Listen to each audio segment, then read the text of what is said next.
மூசா அலைஹிஸ்ஸலாம் முன்னால் கடல், பின்னால் ஃபிரௌன். மூசாவுடைய சமூகம் சொன்னது, மூசா எம்மை கைவிட்டு விட்டீர். மூசா அலைஹிஸ்ஸலாம் சொன்னார்கள், கல்லா, ஒருபோதும் அல்ல. இன்னமா ரப்பி, என்னை படைத்த இறைவன் என்னோடு இருக்கிறான், அவன் எனக்கு வழிகாட்டுவான். மூசா அலைஹிஸ்ஸலாம் அவர்களுக்கு கடலை பிளந்து வழிகாட்டினான் இறைவன்.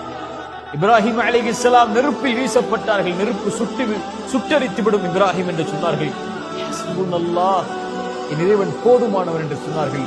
அந்த நெருப்பை குளிரூட்டக்கூடியதாக இறைவன் மாற்றினான். ஹாஜர் அலைஹிஸ்ஸலாம், இப்ராஹிம் அலைஹிஸ்ஸலாமுடைய மனைவி, அவர்களை விட்டார்கள் பொட்டை பாலைவன பூமியில். அவருடைய கை குழந்தையோடு இப்ராஹிம் அலைஹிஸ்ஸலாமை பார்த்த அந்த பெண் கேட்டார்கள், இதை செய்யக்கூடியதும் இறைவனா? ஆம் என்று சொன்னவுடன் அந்த பெண் சொன்னார்கள், ஃபஇதன் லா யுதையுனா, அப்படி என்றால் அந்த இறைவன் எம்மை கைவிட மாட்டான். இந்த பூமியை நோக்கி மக்களை இறைவன் கொண்டு வந்து சேர்ப்பான். இன்று மக்கா எப்படி இருக்கிறது?